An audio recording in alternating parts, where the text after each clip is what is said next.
private Captivate, public Captivate, and then also Anchor. But we're getting rid of Anchor. So Okay. Now instead of doing all that stuff multiple times, it's just one file because we have all the details already. Why not just reference those details? Hi, everyone.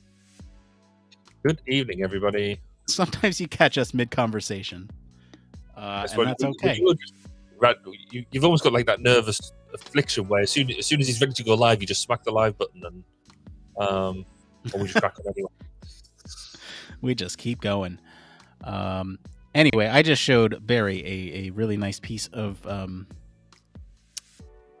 kit. It's like digital kit. So and very, very skillfully applied, if I could be so bold. So. And I can't say what it is. I really wish I could say what it is. You'll know what it is soon. I promise. If you're listening to the pre-show, you will know what it is soon. I promise you. Yep.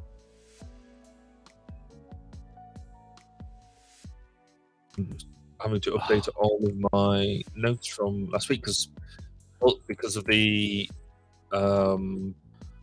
there's a period of mourning as well. I didn't put out the 12:02 interview that I was going to put out on Monday, so I was debating about whether to disrupt my schedule and put it out this Monday. But for various reasons, I have, because normally I now do a week of publicity beforehand, and I haven't been able to do that because I still haven't got some bits done. So I'm going to I'm just leaving the hole in the schedule, and we're going to run this one a week on Monday. So that works in my head. Yeah. It's weird when things get thrown for a loop in publishing schedules. I had that happen last week where my co-host he wasn't able to how rude. Be on. Leaving you right at the last second and you basically turned around and said, because weren't we like sort of mid-conversation about the notes, and I was just like, oh, by the way, the Queen's just died. I think that's a problem. I got my note, or I got that news from you. I had been following it kind of earlier in the morning, and then I was like, oh, that happened. Okay. All right. Well, you do you. I'm gonna figure something else out for this thing. And in fact, I'm just looking back on the conversation that we had, and it was quite good. It was like, this is a story. This is great. And I'm like, oh, that's great. But actually, I'm not getting my new car till the following Monday, so that would have been ideal. To talk about that. And then we're like, no, we could talk about it. It's fine. All this, blah blah blah blah blah. And then it was like, curveball. The Queen just died, which gives me a bit of an issue. And then we sort of went. I mean, to be fair, you just went straight into that's fine. Just you do you, and we'll square it all out, and it'll be fine, and we'll do something else. And so. I would like to say thank you for the way that you supported me last week and allowed me just to do my own thing. I really appreciate it. Oh, you're very welcome, Barry. And really that real life comes first thing extends to the lab. Like that's one of my core tenets here. This is something that we do on a weekly basis that's fun for us to do. I never want it to feel like a chore.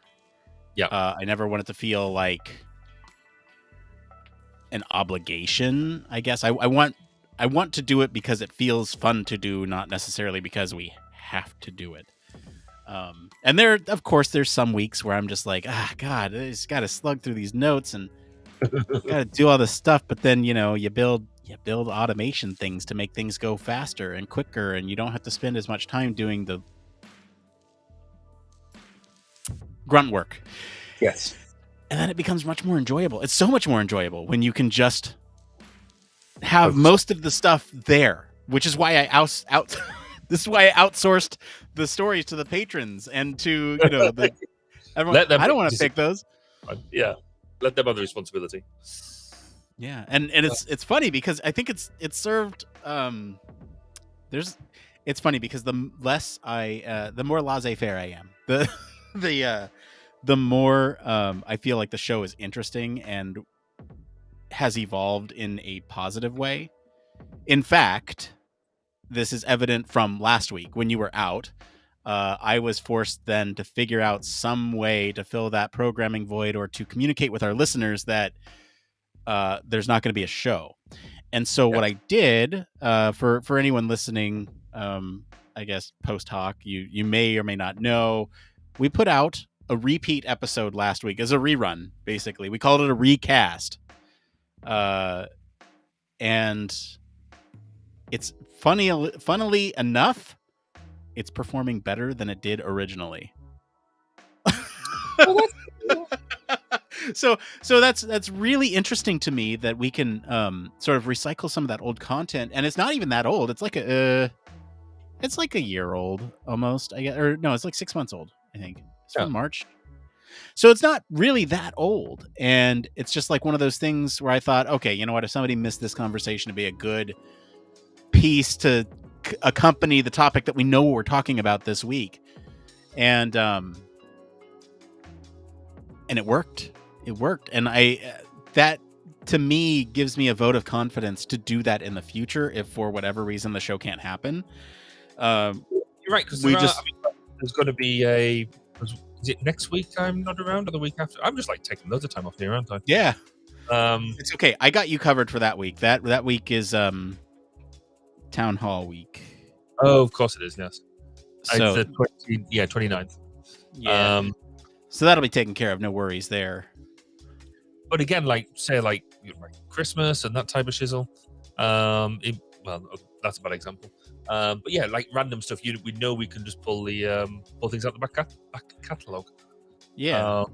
And I like the way you did it as well. You chose something that was relevant to lead us into today. So all those people who listened, those many more people that now listened, are all primed and raring to go. Yeah, exactly. And it was actually a really fun exercise to go through and listen to that, because I was like, I don't know if you did, and it's okay if you did not, but when I went back and re-listened to parts of that episode, I was like, wow, this is really great, actually. Like, it was one of those things where I'm like, oh shoot, this topic is close enough, I'm going to throw that out there. And then I actually listened to it after it went out, or some bits and pieces, because I had to repurpose some of the content for like the shorts and all that stuff. And that was actually a really good exercise too. We're recycling some of the stuff that we hadn't put out there before, and people are finding us. But it was actually a really good conversation about how AI knowing, who's in the car and what types of things are going on in the car, and how some of the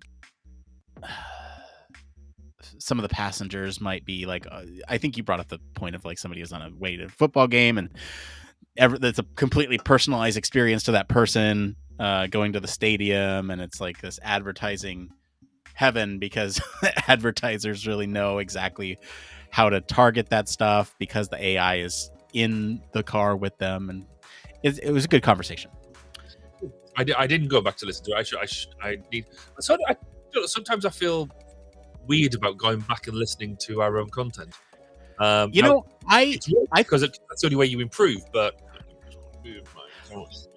I feel that way about things that just came out. Like, I won't listen to stuff that we did last week or the week before, or the week before that.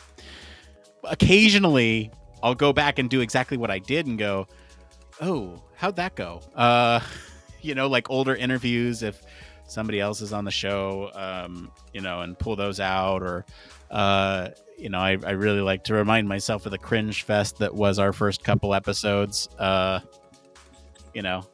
Everyone has their cringy phase, but I think we really came into our own over here.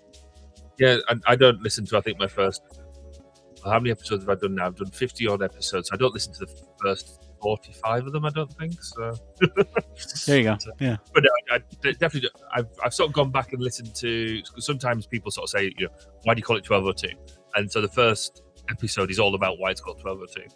I like go and do that, but part of me wants to go and redo that, but as a new episode, almost as a reprimer, rather than just pointing back to the old one, because it's terrible.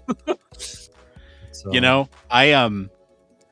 The software that we have, or I guess the app that we have that allows us to control our catalog, allows us to go in and insert things before, like insert pre-rolls and post-rolls for advertisements and stuff, and mid-rolls too. And I think what I'm going to do is make like a, hi, this is Nick from the future. This is Nick from 2022 or 2023. I'll probably do it. So that way it's recent for a year. You're listening to something that was from 2016. We invite you to come join us on, the future. Yeah. Because the show has changed dramatically. What you're about to hear is a couple people in a basement in Billy's mom's basement or Billy's grandma's basement garage, on bad gear. So join us over here. That's I think that's what, because I was actually talking to somebody the other day about it, and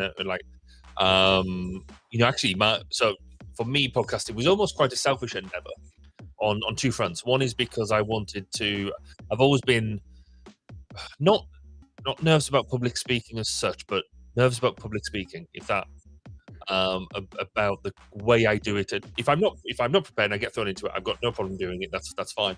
But the more I think about it, I can sort of wind myself up and stuff. So I was like, well, the only way you get better at doing that is by doing it. And so I couldn't go and do presentations and stuff. But actually, if I give myself a platform where actually the only thing I can do is that, and it's got to be good because you're living dying on it. So that was one of the reasons. And then the other reason is because it gives me an awesome opportunity just to go and talk to random people and say, I'd like to really talk. I run a podcast. Can I interview you? And a good way of, engaging with people and just learning about stuff that I wouldn't learn any other way. So, yes, it's all very, very selfishly oriented. But then I was explaining that. But then you look at the evolution of what's happened. It was meant to be just me do almost like monologuing. And then I've completely gone into the interviews thing in a way that I didn't think I would. And I don't think I've done a monologue now for quite a long time. Maybe I should. I'd be curious to hear what a Barry monologue. No, don't. Not to be confused with Barry Manilow. Barry That's monologue. True. They would. So basically, I would use. So it started off when I had some decent presentations, I think, around using agile and users and stuff like that, and I quickly ran out of that material. Yeah. That's what happened to us too. We did. It was almost like picking chapters out of a textbook. We were like, all right, this week we're going to talk about controls and displays, and this week we're going to talk about the psychology of theme parks, and like some of that stuff was cool. And it really forced us to think creatively about, what is the psychology of theme parks. But some of it was very foundational, like controls and displays. And I'm like completely drawing a blank on some of the early stuff. But it was, we ran out of stuff very quickly because we called it our lecture series now, which is which is not really it's not really a lecture, but I mean it's stuff that you would find in a lecture, and it's very supplemental to, like, I don't know, if students listen to the show, they pick up on those because they're listening to those chapters, or they're reading through those chapters, and it's just you run out of things very quickly. Like I'm pulling up some of the episodes now to see what exactly they were, because now my mind is all right. So we got Pilot and Pokemon Go. I don't think I've ever gone back to the early back catalogue of your, but maybe I need to set that as a thing for myself. Oh God, no! Oh geez, that would embarrass the hell out of me if you did that. Oh no! In that case, it's definitely going to do it. Just so show notes a second. I hate to talk shop. But we have had some social stuff that I put in at the top of the discussion. I didn't know whether we wanted to talk about it at the top before we go into the actual discussion itself, like what we've done before, because we've only got the one, or whether we want to insert it halfway through. Let's see if we can tie it into one of those points, because you can see I have other social points here in comments. Yeah, you see the comments, like these comments here. You've done that. Is a social. Oh, I see. Oh, yeah. So I've screen that doesn't work. So I've found, I made notes, and then I found notes that would be a good segue into social comments. And so there's loads. I see. Yeah. There's some good ones in here. So, yes, because the way I set up my screen is sort of like 2/3 of the screen is the Restream application, and then the 1/3 is the notes, and I size it just perfectly so it's the page width. So, yeah, you're gonna have to do it differently now. Rolling, yeah. You've just ruined it all, Nick. How am I going to survive? I see. Okay, so you know what? That's clever. Work in these accommodations. That is clever because I always have it as half and half, and I always feel like we're too small because I can't monitor sort of what's going on, and I almost, sometimes I feel like I should, but well. So I have a 3-headed display. Yes, and so I've only got 2, because and the only reason I put the script over here is because my camera. So the script is here, my camera's here, there, where we're at, point up there. So I want it to look vaguely like I'm looking towards the camera when I'm reading stuff out. Well, that's why I do half and half, because you're on the right side of my screen when I'm looking at Restream. And so you're kind of in the middle. So if I'm looking here, I'm looking at you. And it kind of looks like I'm looking at the camera. You're there, camera's there, and then notes are here, camera's there. So I'm making the V, so that way I'm always within this arc of looking at you or that, and the controls are right here, the monitor's right there, and that way I'm never too far off, because I used to do this, and I was talking to Blake. I used to be like this, and my camera was off there, and so it was one of those things where I'd like read and then come over, read, come over. It's awkward. Yes, because I think the only reason I don't do half and half is because when it goes to half and half, don't leave, God, don't do that. Is what do I lose? Because there's something I lose for it. It's the chat. So the chat window changes. So if I leave it on, so I can only see either external chat or internal chat. So it needs to be on the 3/4 to have the external chat window on the right hand side, and the internal chat coming up from the bottom. First world problem. Because what Restream could do is, in that other view, if they actually just put a little icon on there to show you that there's new chat available, then that would help. So Restream, there you go, some usability advice for nothing. We'll charge you later. Call me Freckles on Twitch. Is the V something related to ergonomics or general perceived presence on video? Definitely. Well, both, I think, actually. So one, there's the ergonomics of not having to move my head so dramatically to find the thing that I'm looking for. You keep it all kind of clustered in the same area. That's Human Factors, like, foundations, right? You have everything kind of clustered in the same area where you're operating, so that way you don't have to move your gaze to a different part and then lose where you're at when you come back. So that's the ergonomics part of it. The presence on video, that's the other part of it, right? Because if I'm looking over here, I seem totally disengaged from what we're talking about. Even though I'm like, I might be looking at notes over here or something, I'm completely disengaged because you're looking at the side of my face. So same thing over here. If I'm looking over this way, I'm completely disengaged. However, here, it's like I'm still here. Yeah, I'm still here. You can see me. I'm. Good question. That's a great question. I like that one. It is. I guess technically. So I use the V in, I guess, cockpit design. So you go from the V from effectively between your legs up in a V to the top of the certainly for the internals to the top of, to just below the outside screen, for as a sphere of influence for where I want to put stuff that they want to use all of or most of the time, and then other peripheral stuff. And actually, that lends to what we're talking about tonight, because that's where we talk about non-sighted controls and sighted non-sighted controls. Oh, yay! Outside of the V. So well done for tying that into tonight's topic. Look at that. I've got to do an entire podcast on it. But yeah, no, I think that is quite a neat one. And I look forward to reading your script.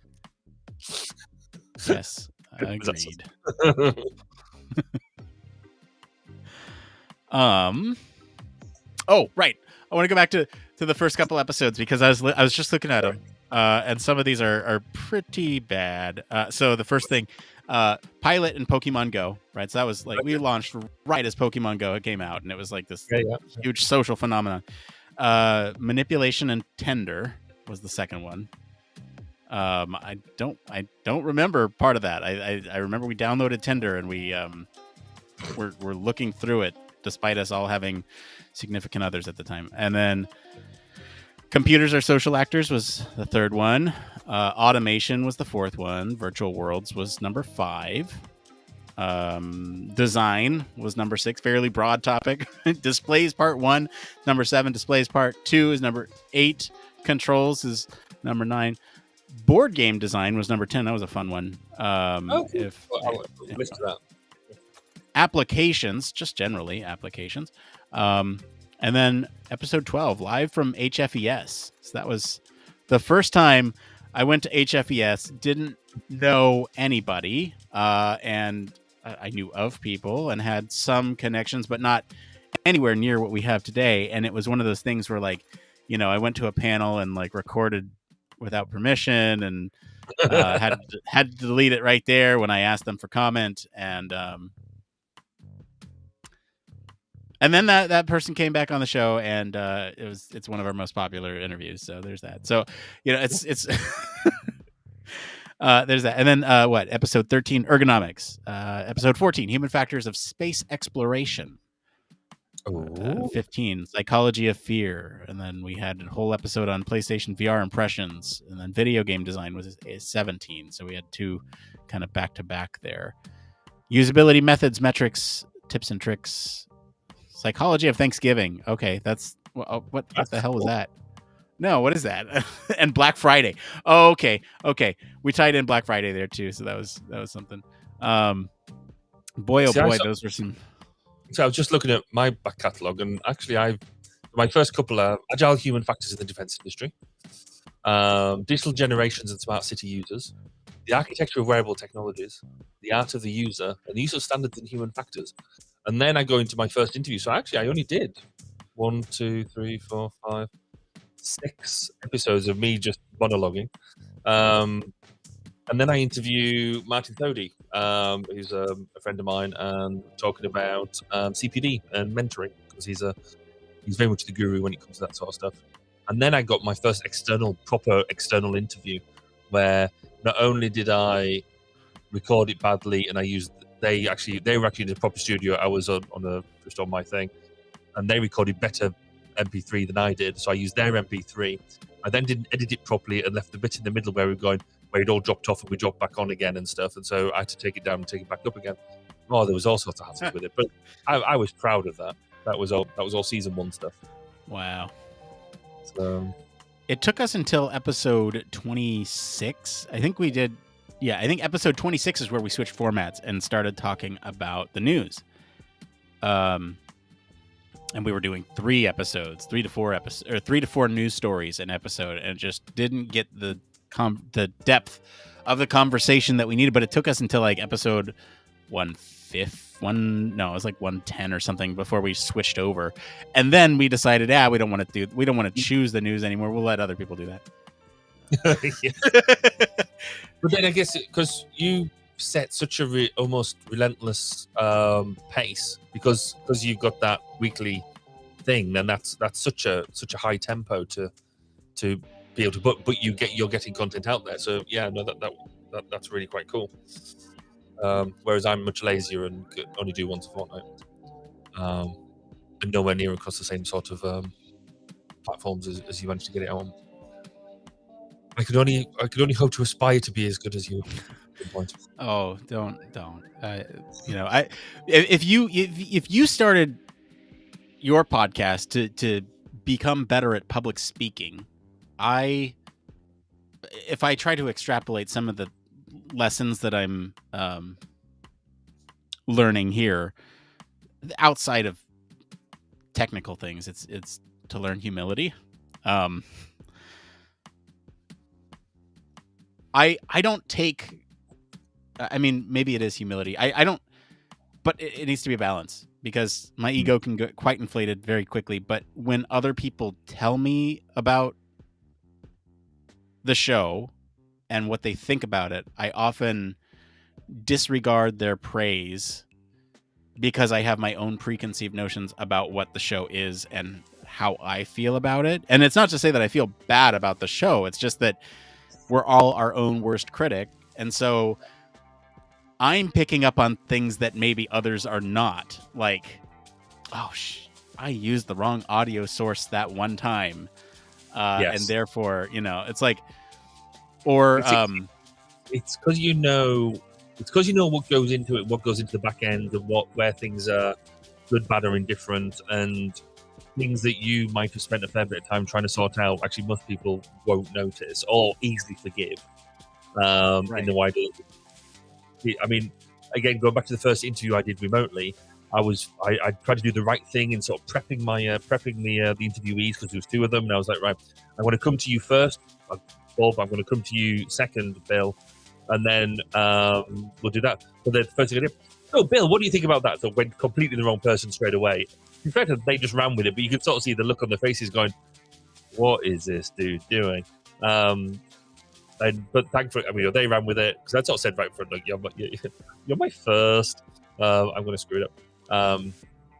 But yeah, it's because we know everything that goes into the background, and I think because I'm sort of similar, I've had people sort of come up to me, oh, I listen to your podcast and they're so interesting and blah blah blah, and I'm like, well, yeah, but and I'm always trying to make excuses almost for them being, and yeah, I see where you're coming from.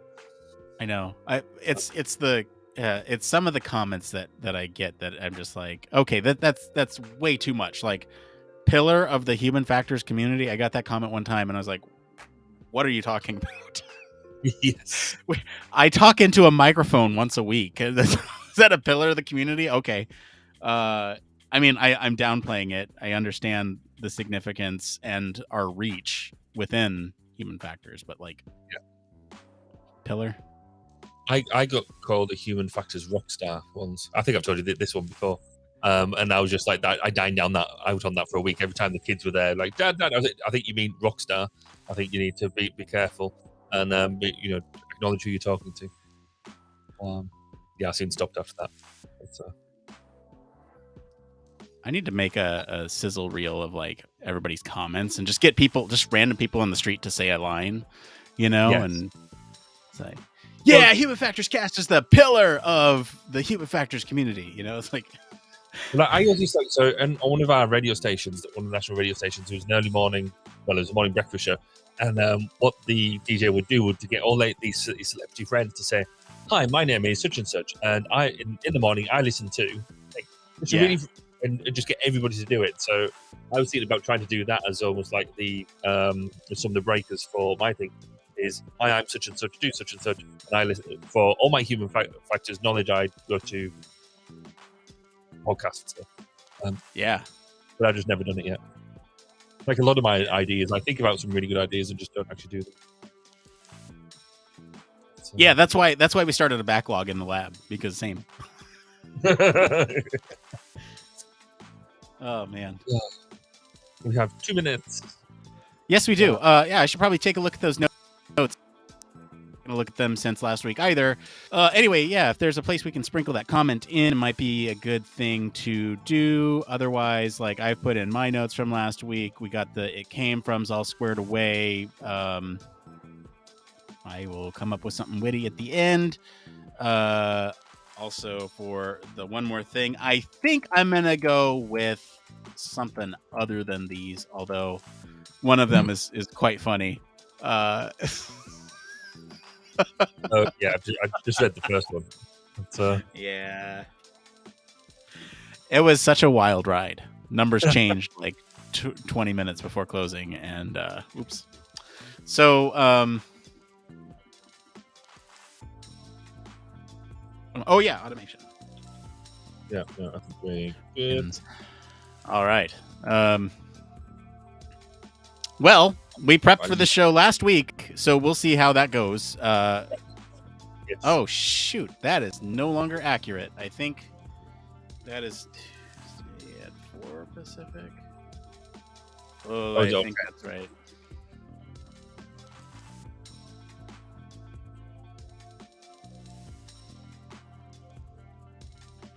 I gotta figure that out. I think it's the 26th. It's okay. We can start just a minute late, so I get this Yeah, Tuesday, that's cool. 27, 4 p.m. Yeah. All right. Okay. We're gonna take just a quick break while this intro plays, and we'll be back with our show right after this.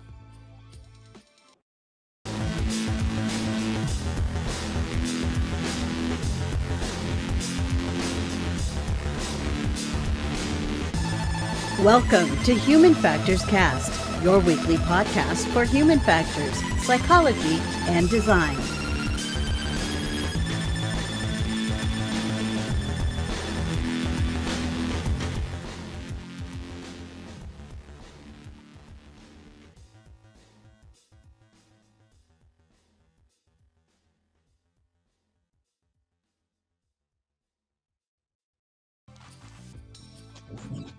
Ah, damn it. It's okay. I still had the music going. I know. Whatever. It's okay. We'll just kill the music and do it that way. There we go. It's like it's been 2 weeks since we've done this. All right, hang on. There we go. Yes, it's episode 208. Welcome to Human Factors Cast. We're recording this episode live on September 15th, 2022. I'm your host, Nick Roome. I am joined today by Mr. Barry Kirby. Hey, great to be back. Great to have you back. Actually, you were back last week, but kind of, sort of. It was different, but we'll talk about that. We got a great show for you tonight. We're going to be talking about how a new study suggests that buttons in cars are safer and quicker to use than touchscreens. And later, we're going to cover some answer some questions from the community about knowing when to leave your job, typical tech stacks in human factors and UX, and what to look for in a company before joining them. But first, we got some programming notes. Hey, if you have been with the show for a while, thank you. We have upcoming here later this month, actually on the 27th, Tuesday. We're going to sit down, have a town hall. Once again, it's that time of the year, have our quarterly town hall with the folks at HFES. Join us Tuesday, September 27th at 4 p.m. It's not a Friday this time. It's a Tuesday. There's some scheduling things. Anyway, join us there. It'll be a great talk. You'll also get that in your podcast feed right here. But Barry, what's going on over at 1202? So at 12:02, we should have had a new episode out on Monday, but we've taken a period out as respect to the death of the Queen here in the UK. So that is now going to go out a week on Monday, and where we're going to be talking about the Dirty Dozen with Gordon DuPont. And the interview, as I think I mentioned on the last episode, is actually not conducted by me. I've had to hand over the reins, or I was asked if I could hand over the reins to Michael Bates, who's a lecturer at the University of South Wales here in the UK, and he wanted to interview Gordon to provide material for his lectures for his students, and they gracefully said that I could use it as podcast material as well. So I let somebody else in the 1202 studio to play with the 1202 bits and pieces, with me just producing it all in the background. So that felt a bit awkward, but I was gracious enough to let it happen. So that'll go live a week on Monday, and hopefully we'll everybody will dial into that one. You know, I'm honestly a little bit jealous. I would love to just sit back and do a producer role. But anyway, you're here for the news. So let's get into the news.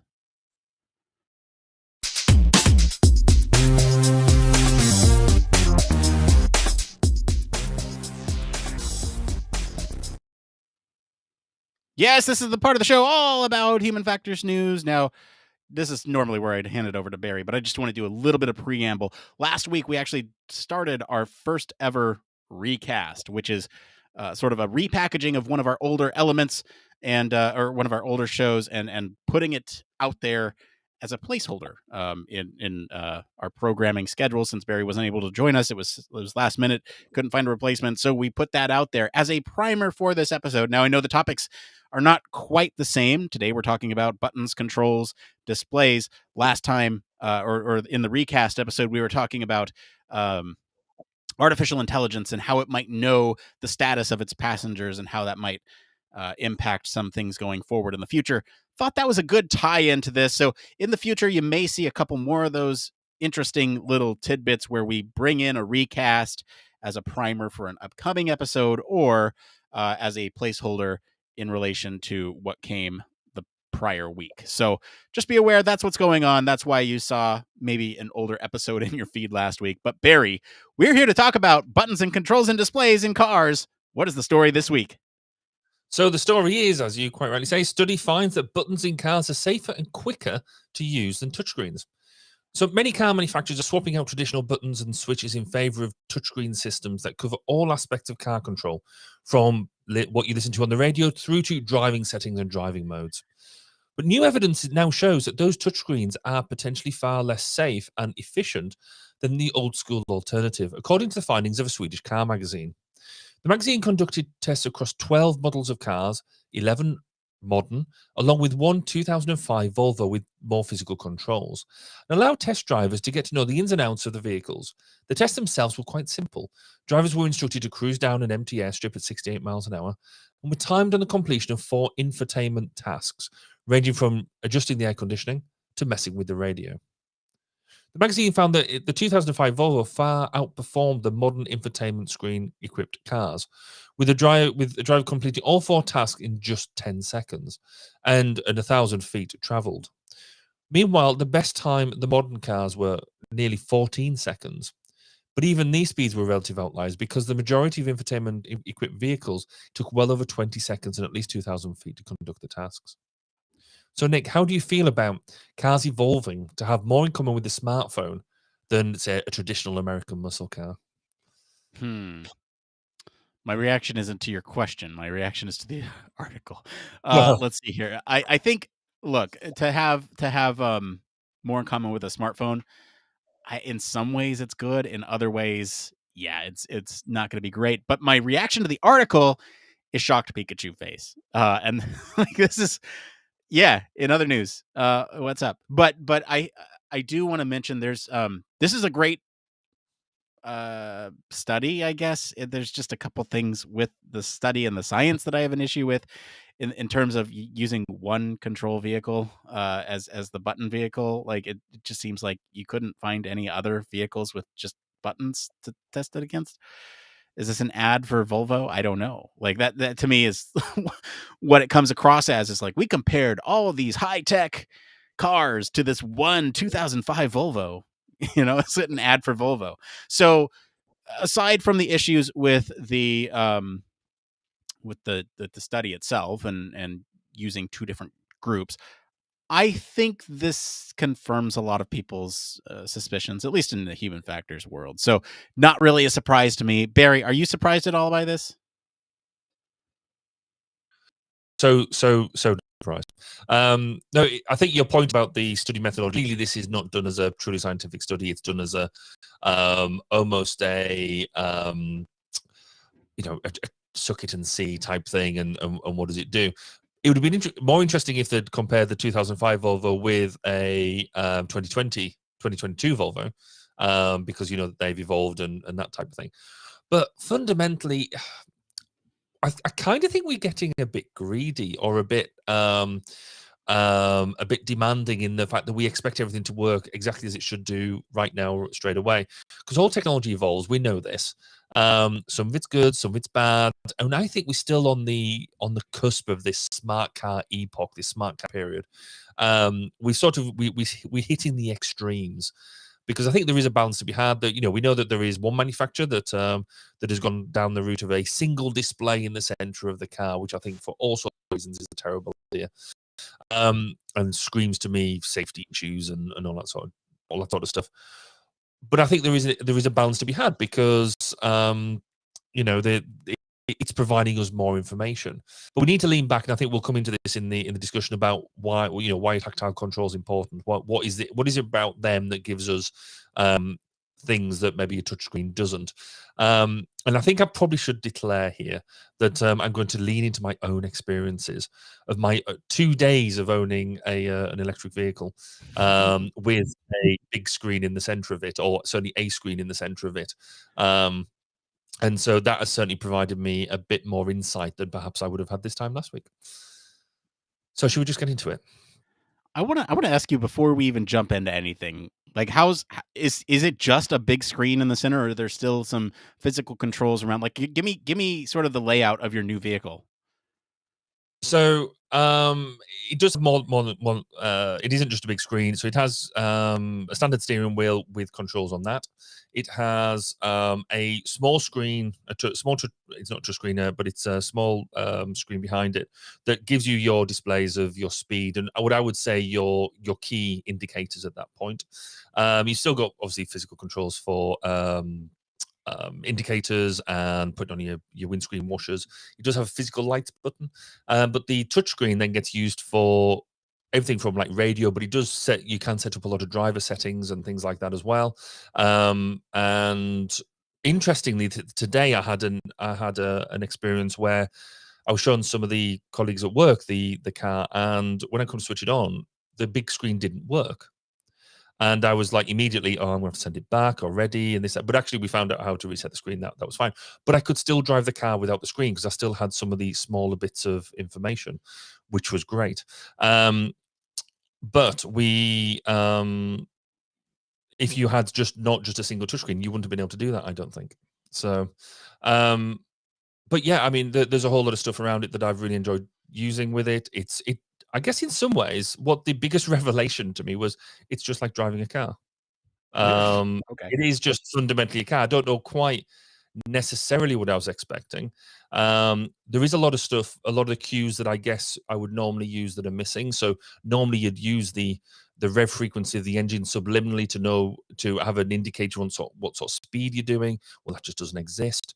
And these cars, the car I've got is quite powerful. It's probably the most powerful car I've ever owned.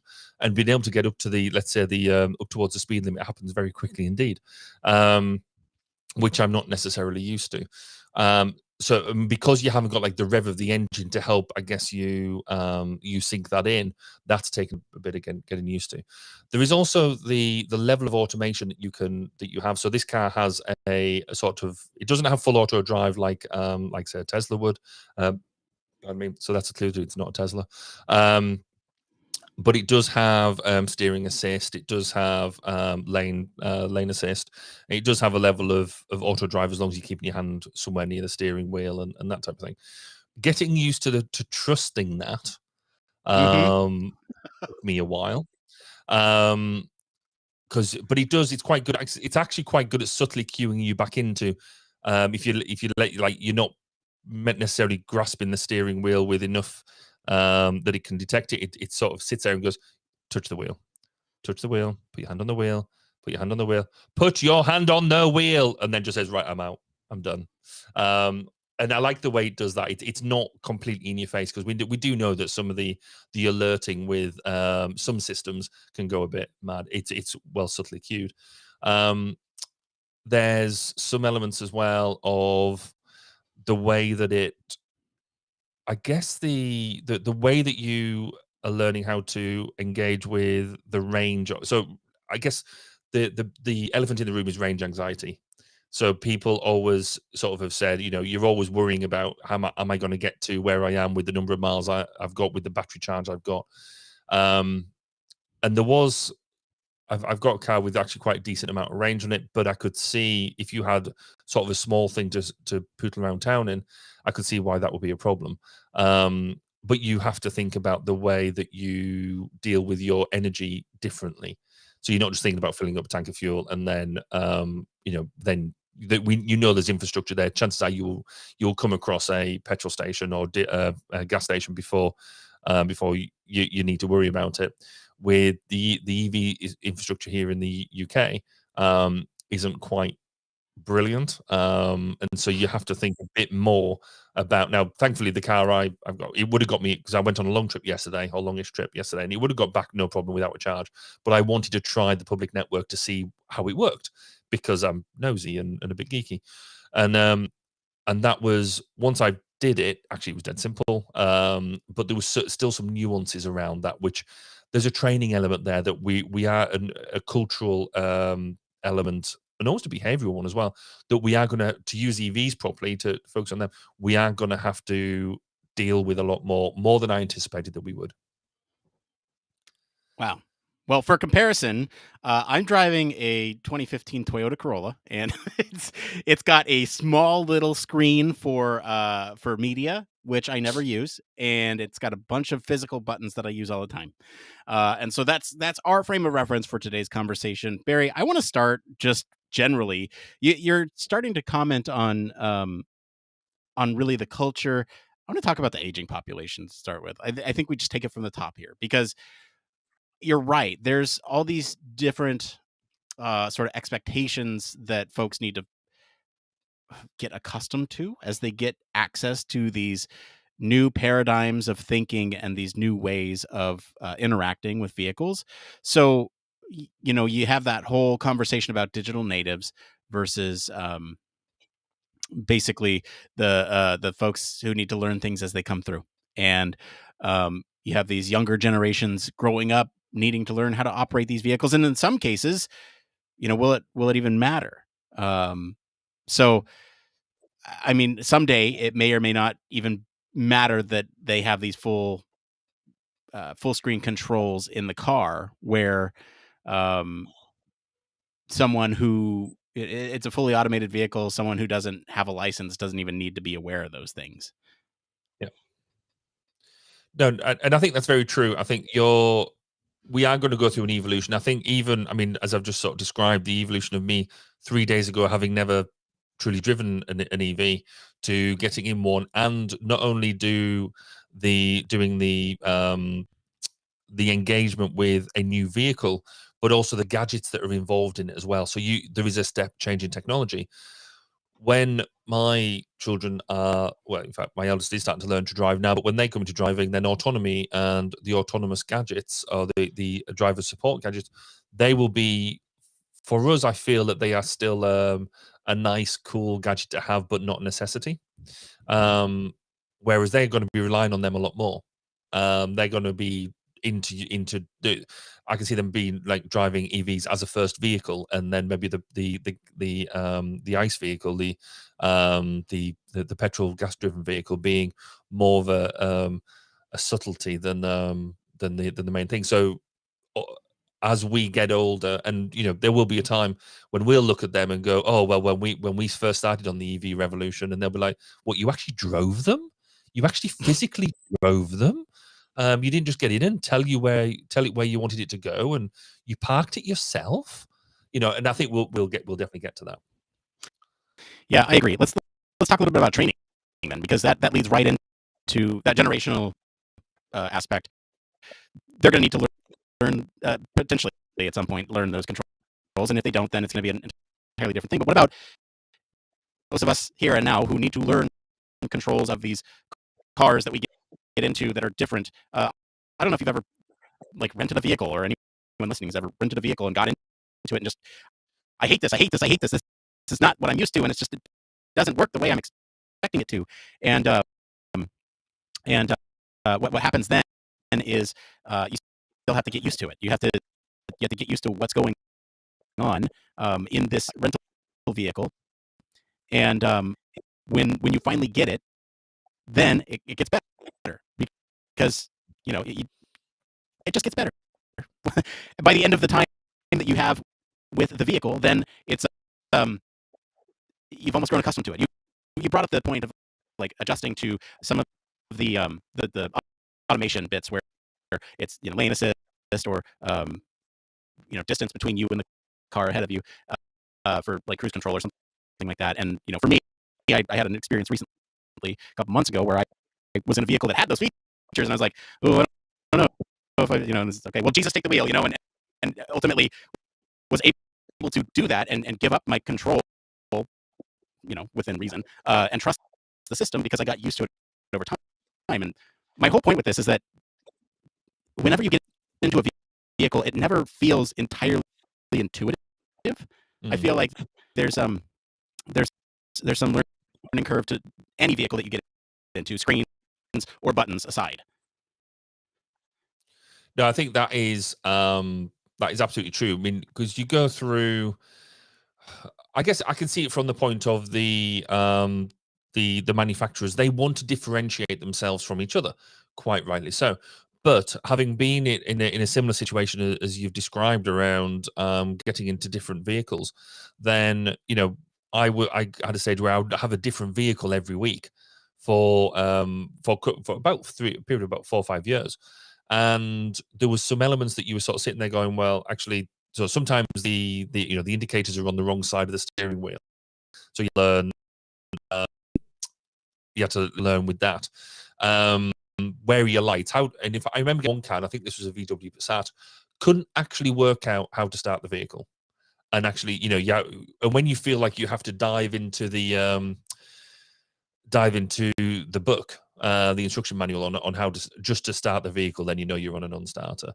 And so that's where we as human factors practitioners are sitting there going, right, well, we need standardization. You need standardized symbols. You need standardized controls. Everything needs to work in the same way. But of course, it's getting that balance right between what we want and what car manufacturers want to get to. And it's at this point, I'd quite like to bring in one of our social thoughts, if that's okay with you, because this kind of fits. And this is from a good friend of mine, Tom Blockley. Is head of technology at EU Automation, and he said in one of the comments before we did the show, "Wow, it's a tough subject. I don't think anyone has truly nailed it yet. The closest I've come across is the Polestar 2 interface, but it's limited on features. They still do have a few physical buttons, dials for the common usage, but you can't beat tactile feedback. I really want to explore touchscreens, UX, UI in vehicles one day. I think I'll add that car manufacturers chase features rather than good user experience. So they cram in lots, which has a negative effect. Features sell cars." And I think that's quite clever, quite nicely sums up this. What I was saying is around they want to be seen. It's a bit like phones now, isn't it? As well, it's who's got the best features, who's got the slimmest phone, the worst, the slimmest camera, etc., etc. Rather than doing anything for the common good. But yeah, no, I think that's interesting. Do you want to hit maybe some of the engineering bits? Well, I'll add an additional piece here. There's somebody else on social said it's Antsiou. They said they bring up this comment about a Tesla. So to activate the wipers in a Tesla, you can press the left turn signal stalk once for a quick wiped long press for a spray and wipe. Not as good as a regular control, but removes the need to use the screen. And this is kind of going against the grain where you have no physical controls or very minimal physical controls in a car, especially in a Tesla. You're looking at that situation where perhaps they need to learn those additional, sets of controls where, in this case, you're long pressing or pressing the turn stalk, in a different way that you might be used to for these types of interactions. So yeah, I can jump into engineering now. You're right. These car manufacturers going into sort of these features, and that's not to say that it's not being considered by UX, UI, human factors practitioners on the job in these at these car companies, because I'm sure, and I've heard about this anecdotally, that they're pushing back quite frequently on some of these things. It's like the users don't need this. They don't need this, and it's one of those sort of moral, ethical dilemmas about it's not ethical or moral, or it's one of those things where it's just like, I know this is not great for the user, and I am being forced by management to put it in and make it work the best it can. So, with that, you have these people working at car manufacturers who are looking at the design of the controls and the components and the tactile feel of some of these, in older days. And even to this day, there's some design around tactile touch interfaces that haven't quite hit mainstream yet, that could be a solution to this touchscreen situation. There was a piece of technology that we talked about, I think even on the show a couple of years ago. I don't remember what exactly the story was, but it is essentially these capacitive touchscreens that had the ability to inflate part of the screen, so that way it acted like almost a bubble button that you pressed, and it was capacitive. Cool. So you still get that tactile feedback. It clicked like a bubble would, pop or something like that. And so you have technology like that could potentially take hold someday, but we're not. That's something that we need to do, especially when it comes to those brought up earlier, things like air conditioning, the things like adjusting anything like that, where maybe not mission critical, but you need to know where they're at, so that way you're not averse from your screen. And in fact, we talked about this in the pre-show a little bit. I was talking about how I have my for streaming, where I have right here and the notes right here. And sorry for the audio listeners, I have them right in the center of my screen, side by side, so that way I don't have to go off to one side and look, off to another side and look. They're all right there in one place. But if I do need some controls off to the side, like right now, apparently we're having some network connectivity issues. And so I have a local copy running over here. And if I need to get to those controls, they're there, but I can't do them not sighted. That they're just there if I need them, and I have to look over and look away from engaging with the audience. And so there's all these other types of things that you need to consider when you're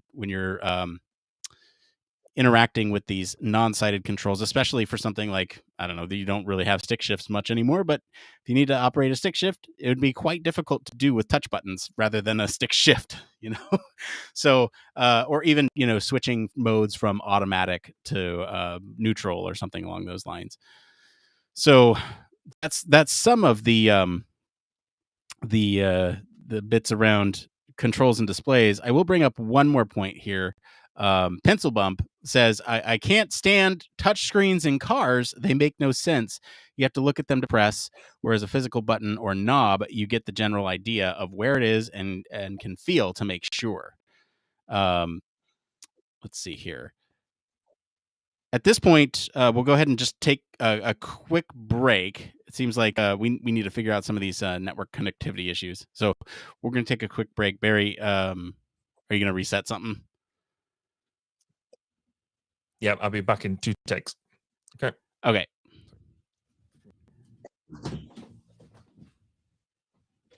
All right. So Barry will be right back. He's going to go take care of some network connectivity issues. Let's see here. We'll get Christy. We'll get to your question here in just a second. Once Barry gets back. That's a great question, though. Let's see here. In the meantime, why don't we put back on some music so it's not just dead air? It's always odd when we have to break right in the middle of a. That means I'll edit. Not always great, but it'll need to happen. See, this is why you come to the live shows, right? You come for the car crashes at NASCAR, not the race. You come to the live recording of a podcast to watch the crashes as well.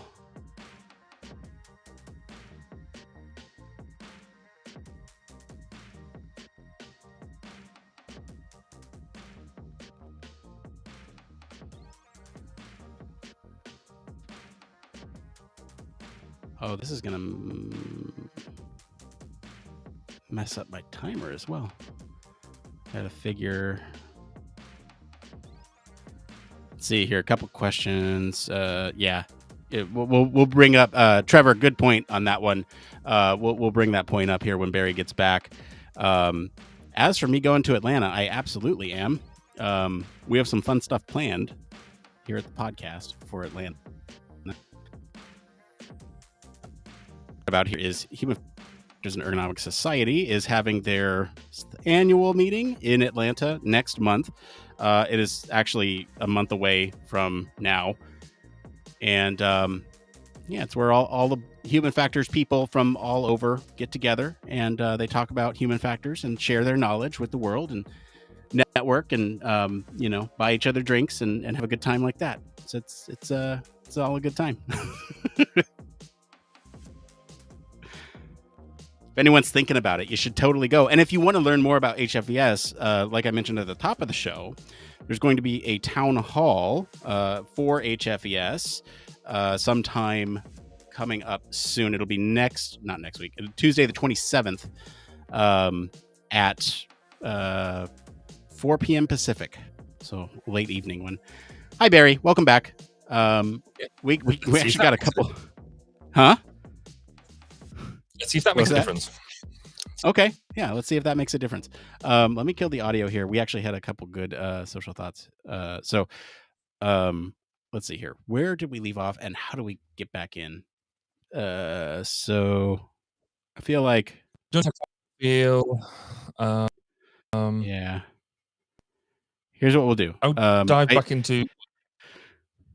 Yeah, you want to talk about that point there, and then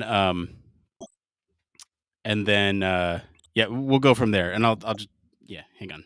Here, I'm gonna do this so I realize where we're at. I'm just gonna do that. Look for a visual marker. All right, Barry, where do you think controls and displays are going in cars? We talked a little bit about the tactile feel.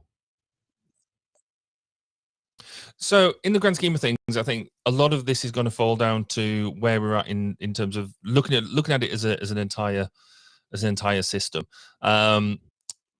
We need to be able to get back to fundamentally right. What are all the systems there to do? We need to be doing things. We know we like big buttons to be able to press and to be able to do that sort of stuff. If you're designing touch screens themselves, you need not only the sort of 11 mil square button that we normally design to. You need a decent bit of real estate to be able to press and understand. And that's been one of my experiences this week with the ability to adjust the screen to be able to deal with how big or small you want these buttons and things like that. I think it's very easy to sort of to do down the software and not really look at the advantages of it. But let's look at the advantages of the touch screens. As has been said in one of the social thoughts by Trevor Dobbins. Touch screens are cheap. The quality buttons to do something that's really tactile and only serves one function is really expensive. A physical button, you can't then redesign. You can't really upgrade it in flight. You can't do that. So over the air updates is now becoming such a useful thing. That's where one of the advantages are, that we learn stuff, we develop a better human machine interface, and therefore we can send an update and actually give that update to people, which people are now really used to because of the whole smartphone thing. So I think but there is still something to getting that balance right. So what I found is there is still some manual controls that you need to do to control the car in some things that we've talked about in terms of safety, in terms of can you still control the car if the big screen doesn't go? But then what value does the big screen give you? And there's two advantages that I identified today that I think are brilliant. Because there's so many times you have physical controls in a car that goes back to what we said before about hire cars and stuff, that you don't necessarily know what it does. And because you don't know what it does, you don't touch it. Because you don't want to go and look it up in the book, because that'd be cheating. So you don't touch it. There's some settings that I've had in my car. So driving modes, for example, it's got 3 different driving modes. And because I didn't know what they were, it's got the little eye icon beside it, which means you can press that and it'll describe it to you and tell you what it is that you're actually going to select, which is brilliant, because that means that it's allowing for them different types of user. You got your novice user, and it's giving you that information that you want. But for your experienced standard user, actually, it's hidden away. You don't need to worry about it. You can't do that with physical controls. When you then update the screen, as we said, you can then incorporate the latest updates. The hardware stays the same, but the latest thing you can bring that through. The other bit that I thought was really good was the level of customization, and being able to build all of that stuff into place. So you can actually make the interior of the car by the use of, because it does take up a large bit of real estate, and on some cars it's not just one touchscreen.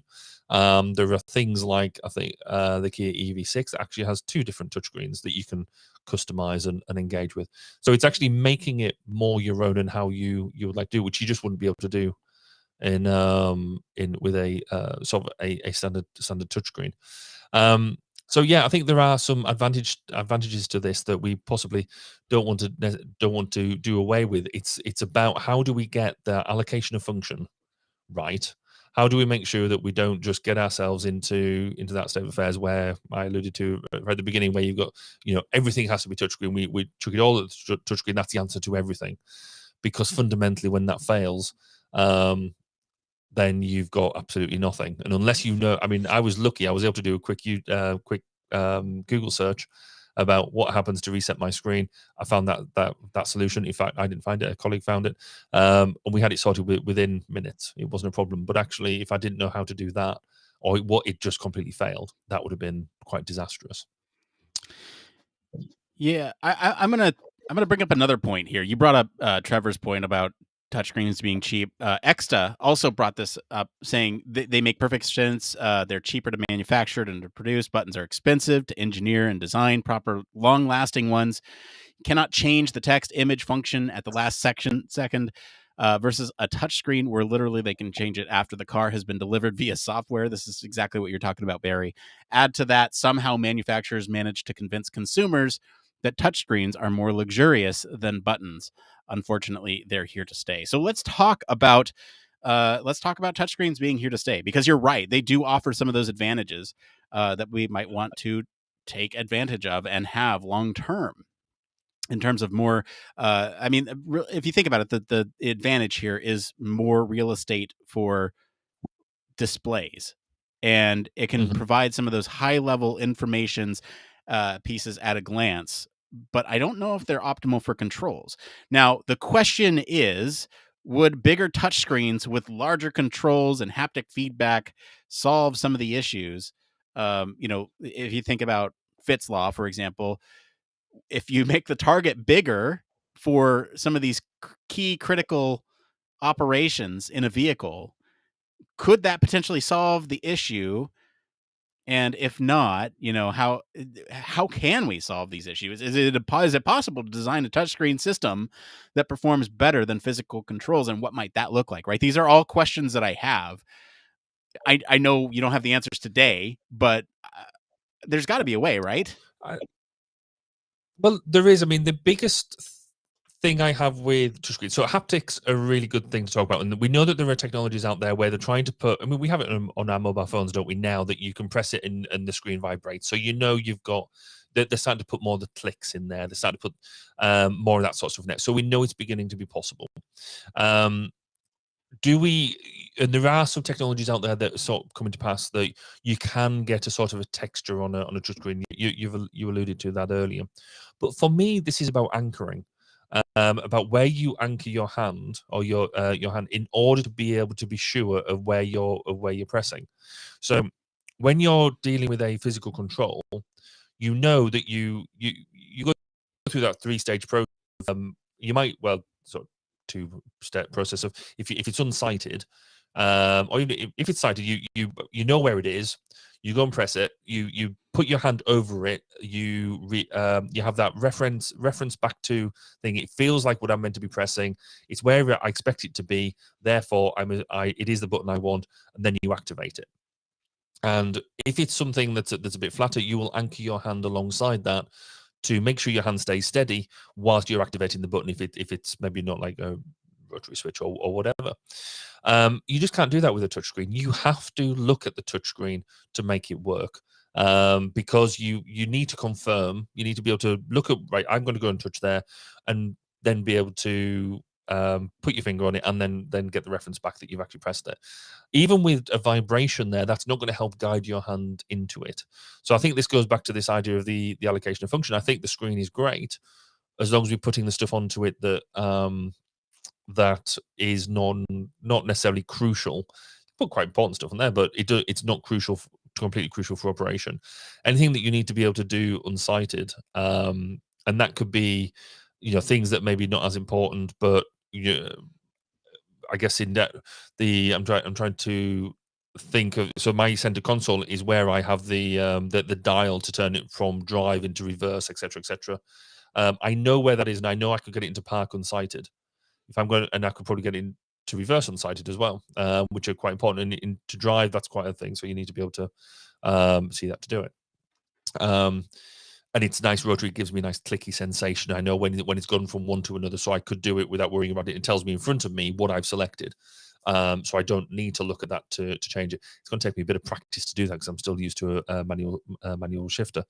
But with this, with the touchscreen, I just don't see where you can't halfway through the journey put your hand on the touchscreen and use that as an point to be able to then control the touchscreen in any way. You're dangling your hand in midair, and you've got vibration of the vehicle, all that sort of stuff that means that you cannot guarantee where you're going to hit.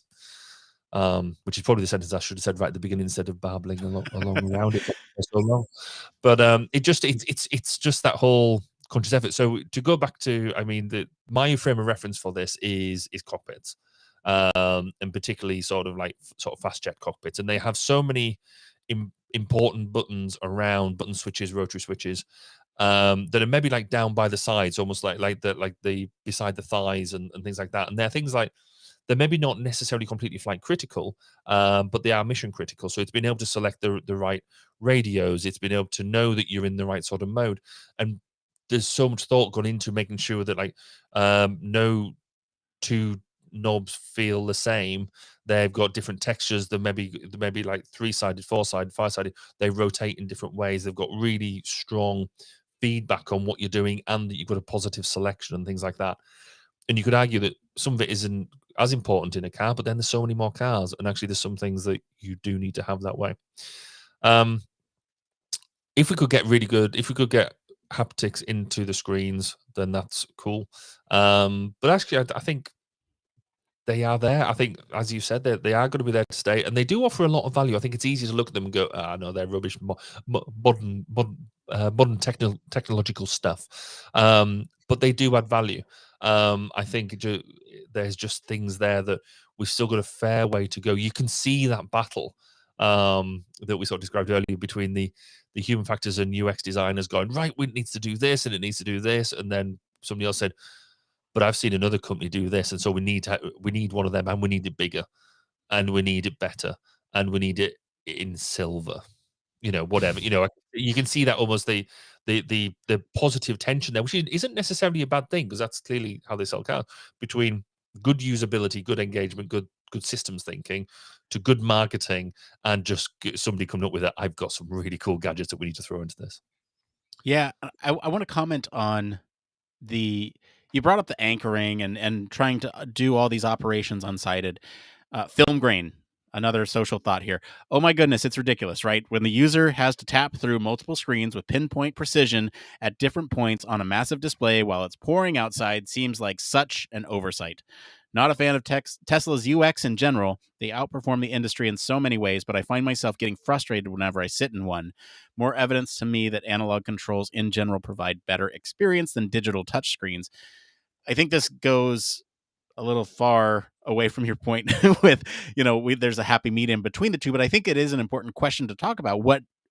What types of controls do better than others, and which ones are better suited for those sighted versus unsighted types of interactions, right? I mean, for me, this is anecdotal evidence here, but volume controls is one thing that I both control from my steering wheel and when I go to do a sighted or unsighted control. I turn it down or turn it up. And you're right, I have that anchor there. I reach over and it feels a certain way. I know by the size of the knob what it does. And then for AC, it's like volume controls and AC are the biggest ones that I need unsighted, aside from the the whole what are you laughing at, the catio here? Cat cameo. So those are the big ones aside from the actual car controls. And so is that ultimately what they come down on, is everything that's not that? Because I have, like I said, my media center controls are touchscreen, but they're pressure sensitive, not capacitive. And so sometimes I'll sit there going, where is this part of this thing that I need to click on and press? And then I need to like really hard press it sometimes and take my focus away from the road because it won't go in a certain way. And if it was capacitive, maybe that fixes the issue. But it's still at the same time, I have to like, click through and do the Bluetooth connection thing and all that stuff. And it's just, where is the optimal solution? And ideally, you'd be doing navigation before you get started with the car, but sometimes it's just not possible. You got to navigate while you're in the car because you made a wrong turn, or you decided that you needed to go somewhere else. So there's just a bunch of things to think about. And as we're thinking about these types of different ways to interact with things, there's a question here from Christy on YouTube. Do you think that voice controls will get better and help with some of these challenges? Barry, what is your opinion on voice controls, and how can those augment some of these issues that we have with touchscreen controls and the trade-off between physical buttons and the touchscreens? So I'm pleased you brought this up because I've got a love-hate relationship with voice control to a certain extent. I've been involved with voice interaction for quite a long time, from early days when you had to hard code it into hardware rather than it being software controlled and things, and then early software versions. I think in vehicles now, I think there is, if you can do things by voice controls, then yes, it will work. But for me, in terms of different people coming and using the cars, you've got to have almost that unstructured hierarchy of control. So a bit like what we do now with smart speakers, and we've spoken about smart speakers quite a lot. So you need to be able to, in natural language, tell it what you want it to do, and it do it, and it find it. So if you need to find out information like, where's my next charger, where's navigate me home, then them sort of simple things are good and really useful, assuming that they work. Where I have a problem with voice controls, where a lot of operators implement them, is almost the same issue as I've got with some of the touchscreen design as well, and that is control hierarchy. It's what I found with the voice control of the car I'm using, as well as the hierarchy of the touchscreen, is you're gonna have to learn it. You need to know the access points for getting to settings, and some of them cross over, some of them, as an example that I've got, so to get to the parking sensors and pull up the parking cameras, I can go like 3 different ways to get to the same screen. I've got a physical control, I've got an access point, and I've got and I can put it into reverse itself. But then other things you can only access one way, and you have to learn the route to get to it. And it's meant to learn as you do it, and they'll bring them up to the top. But if the voice control has a hierarchy, and that again, you unless it's easy to learn, then you just won't use it, because there's very few prompts. It's like the smart speaker; you've got few prompts to tell you where you're at in the tree, and whether it's actually going to do it properly. And it's something you're going to use when you're stressed and that type of thing, because you're invariably at that point of, I need help, so therefore you're going to reach out to the vehicle to give you assistance. So as much as I think voice controls are cool, I don't think they're going to help I don't think they're really going to help with the challenges. I think they're going to be an extra gadget.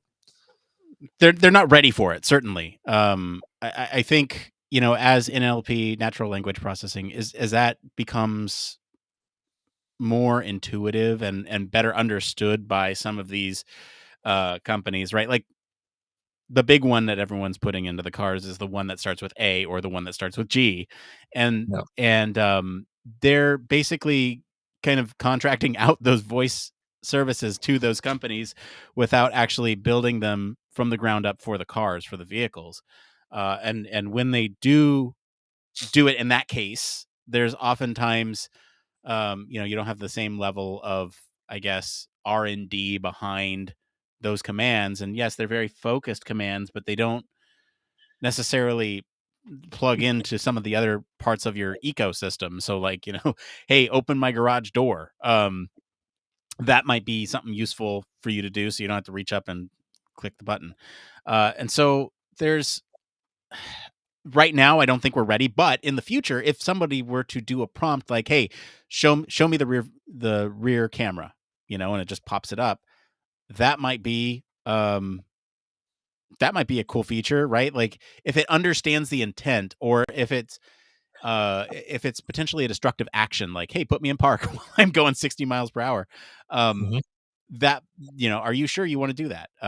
There's some confirmation there. And I think really it comes down to understanding the driver's intent behind that. Like, when would you use a conversational interface, like turn down the volume?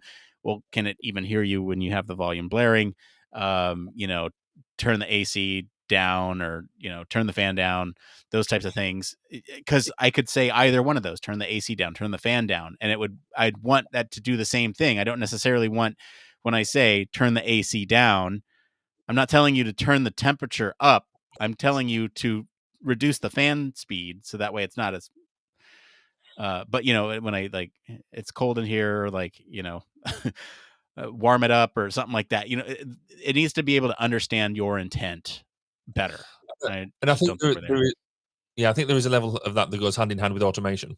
Yeah. So when you can get higher level commands, so take me to work, and it drives you to work. It does all the stuff there. It's the engage cruise control. So setting high level functions and then letting it do its thing. That's where voice controls will be really good, because it's simple, it's giving it direction, and there will no doubt be a bit of feedback. I mean, using you've got Apple and Android CarPlays, the both varieties, they have a level of voice control which actually works relatively well. But again, it's not critical to the task you're carrying out. It's critical to your infotainment system. So read out my text messages or play my music and things like that, and it'll do all that. That's fine, because it's not critical to the operation. So we'll see how that develops over time. Maybe in like sort of 100 episodes time, we can come back and refresh it and see where we're at. What is that? That's 2 years. So yeah, maybe. We do got to move on, but I do want to make sure that we talk about one more point here about safety. There's huge safety implications outlined here in this article. You're talking about the difference between, like, twice as long for somebody to interact with something when they're looking at a touchscreen versus doing the sighted control or the unsighted controls with buttons and displays. Physical controls were almost half as fast as touchscreen controls. And it'd be curious to see how voice controls actually held up performance-wise. So I do want to just kind of end there. Do you have any other last thoughts on this before we move on? I think I'll just caveat that last comment that we made with actually the tasks that they were being asked to do, going back to with your setup of the experiment, were not safety critical. They were messing about with the AC and messing about with the radio. So it'd be interesting to see. I'm not saying that what they did was wrong, but it'd be interesting to see what if they had to do some driving tasks, not just I guess comfort tasks, to see if there would be a difference in performance in that respect. But we're not going to argue with the fact we know that physical controls work better for set tasks. Yeah. Well, thank you to our patrons this week for selecting our topic, and thank you to our friends over at Futurism for our news story this week. If you want to follow along, we do post the links to all the original articles on our weekly roundups on our blog. You can also join us on our Discord for more discussion on these articles. We're going to take a quick break, and then we'll be back to see what's going on in the Human Factors community right after this. Human Factors Cast brings you the best in human factors news, interviews, conference coverage, and overall fun conversations into each and every episode we produce. But we can't do it without you. The Human Factors Cast network is 100% listener supported. All the funds that go into running the show come from our listeners. Our patrons are our priority, and we want to ensure we're giving back to you for supporting us.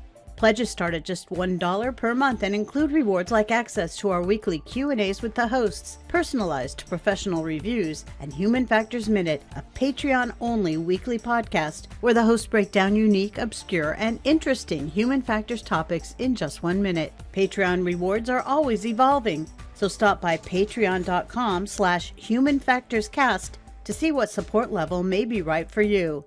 Thank you, and remember, it depends.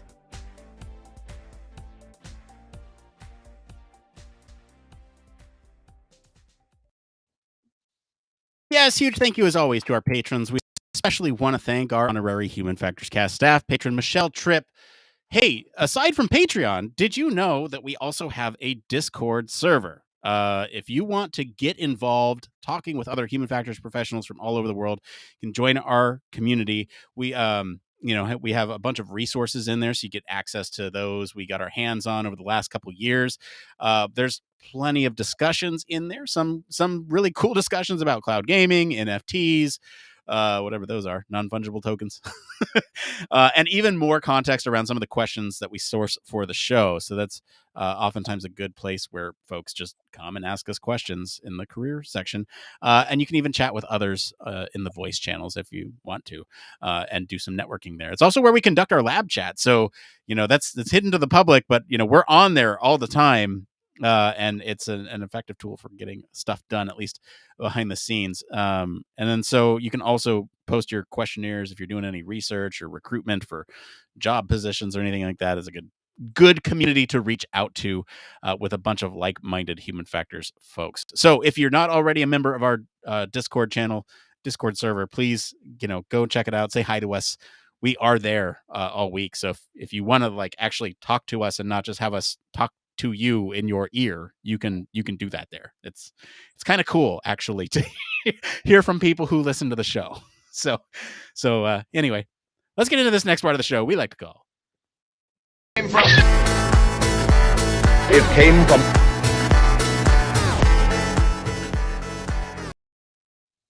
That's right. It came from.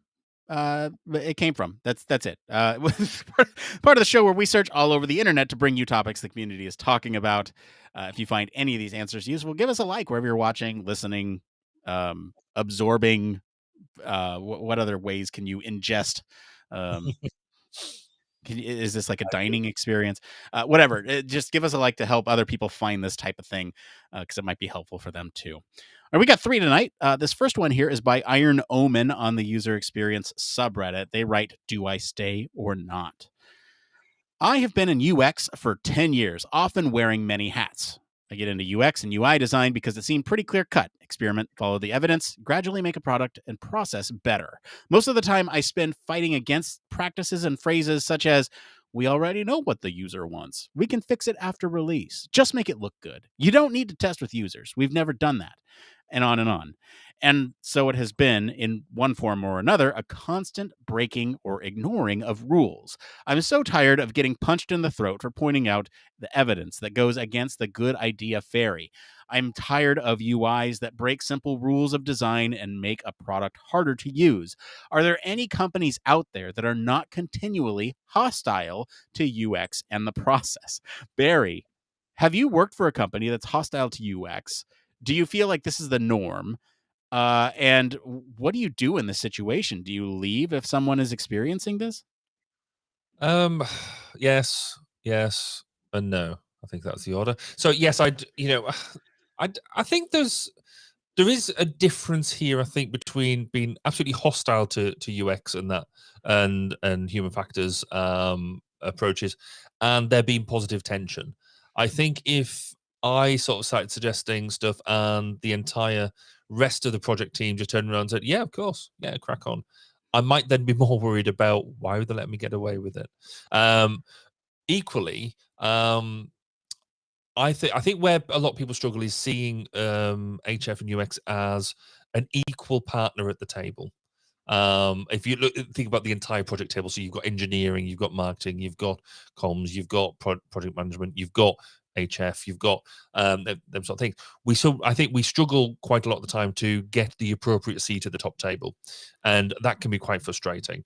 But I do feel that part of what we do is, as well as doing the good stuff, be that UX design, be that good physical design, good organizational influence, and things like that, we do politics. That's small p politics around the project, around the organization, because we are at that piece where we have no other agenda except for making sure that the user can use the product.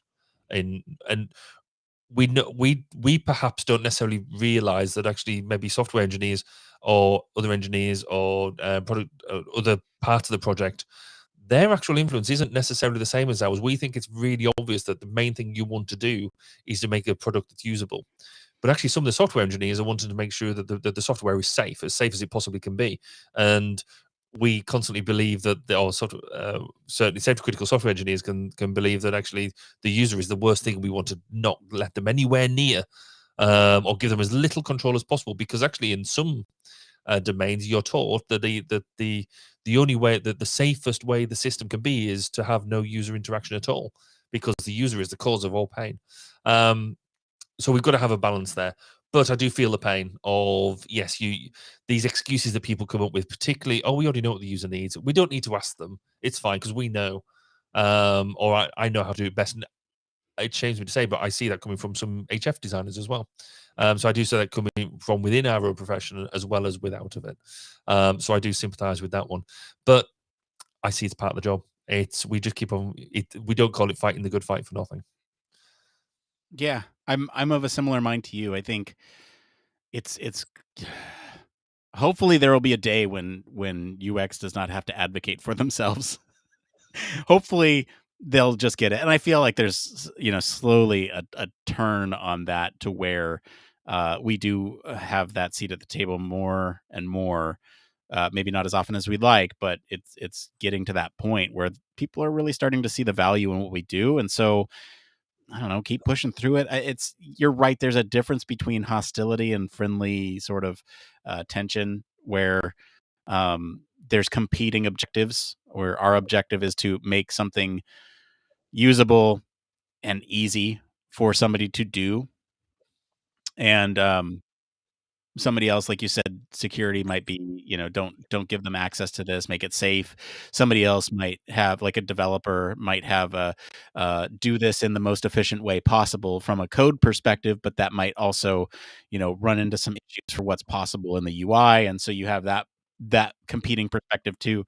And really, I think, Barry, you said it good, we're kind of the negotiator between all these different types of parties, where we're going to advocate for the user in the process. And ultimately, if we get our way, which is the user's way, then hopefully that'll be reflected in the final product, but maybe not, because another objective wins out in that case. It could just be that the risk for exposing these controls to the user is too great for security reasons, so that wins out. It's just we gotta come to the table. If it's a hostile environment, get out of there. I mean, you don't need that. That's all I have to say to that. Barry, this one's going to be a little bit easier. This one's from Green Strain 761 on the Human Factors subreddit. They write typical human factors tech stack. So this is things like data, modeling, UX, reference material. What do you use in your day-to-day tech stack, or what have you used? That type of thing. All of that. Yeah, I think. I mean, I guess certainly when I'm doing day-to-day work from the military domain, my fallback is always the standards that we're using. So particularly defense standards. In fact, our defense standard here in the UK for human factors integration, what they call 00251, has just gone through a revision and got re-released at the back end of last year. So started coming to real use at the start of this year, and that's actually gone through a really nice review where it's actually, I'm not saying the one before wasn't terribly usable, but it wasn't terribly usable. This one is a one volume, and you can actually give it to a non-HF person and say, right, this is what I'm working to.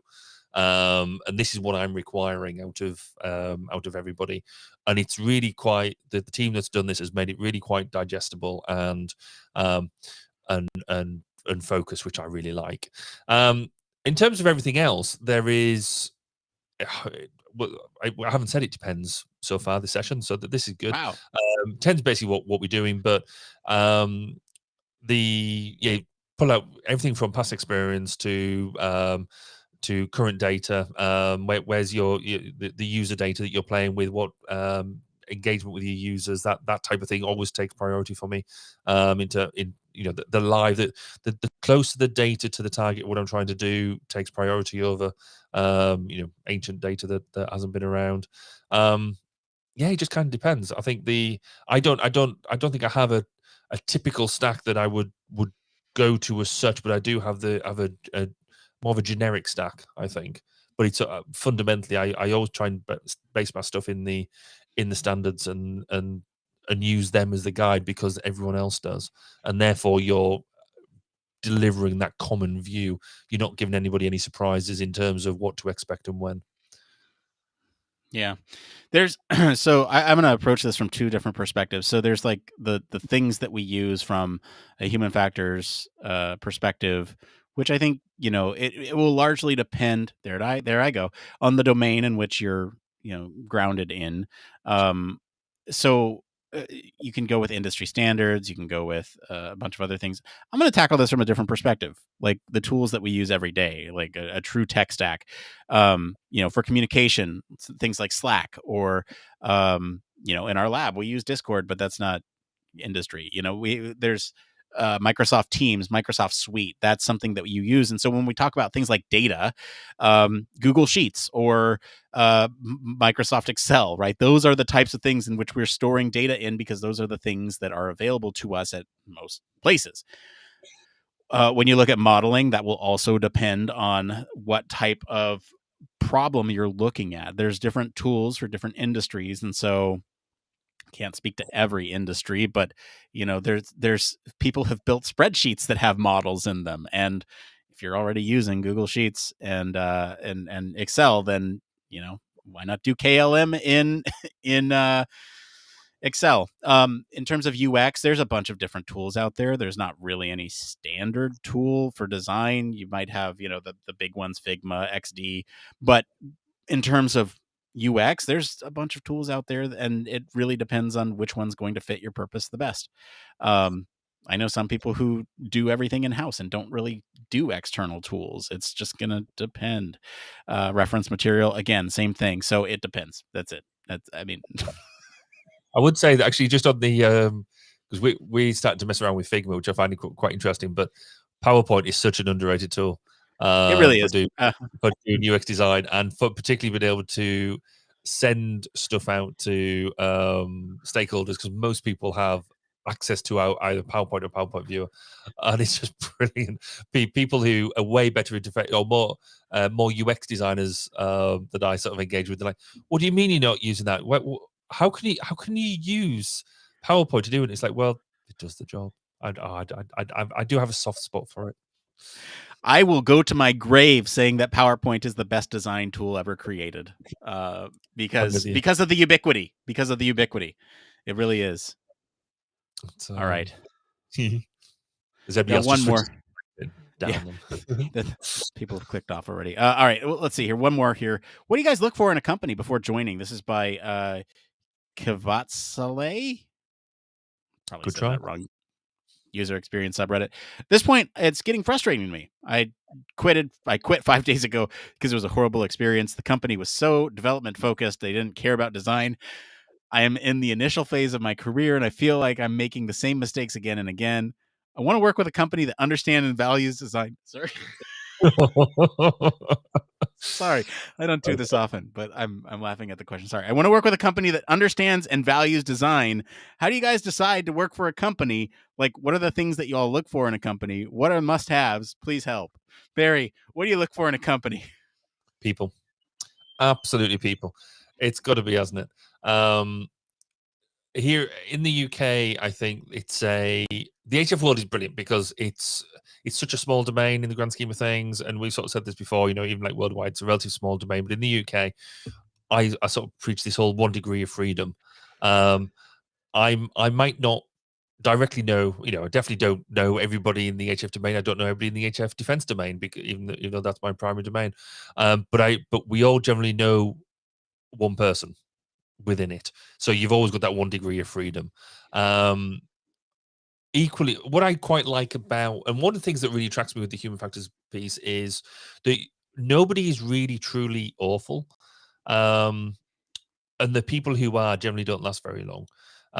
So I could go along to say a new client or a new partner or whatever, and we might not necessarily know each other, but you can generally still get along. You can still work with people, and even if you go from like business to business, so you move from one business to another, there's no real negativity around that, because it's almost like what goes around comes around. It's such a small ecosystem in that respect. And that's why I love it. That's why I think it's really neat. So the way I would then go and look for another company is, and so it's exactly what I do when I'm looking for companies to partner with, is who's involved. It's not the what capability do they have, which is important, but it's who is it.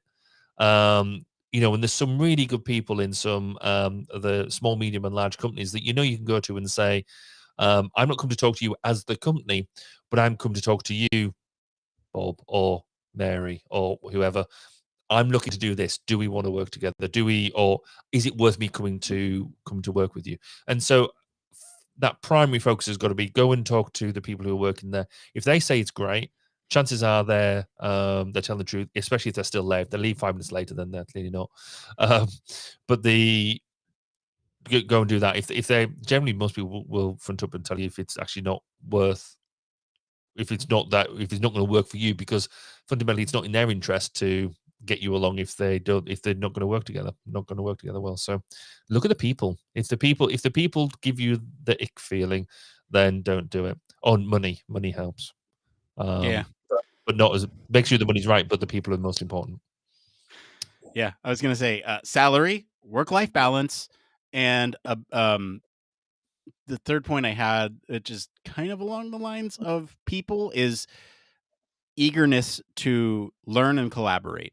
Like that is kind of the big one for me, which are character traits of people. So I guess kind of the same, but yeah, salary and work-life balance. If you don't have enough to pay for the things that you deem necessary, or if you don't have the time to do the things that you enjoy outside of work, like if there's ever a job that told me I couldn't podcast, or that I couldn't, or kept me so busy that I felt like I couldn't do it, then it would be a deal breaker for me. So those are kind of my big ones. I think we kind of got our bases covered there. And now it's time for just one more thing. Barry, I am so excited about your one more thing this week, because you teased it, and I'm really curious as to what it is.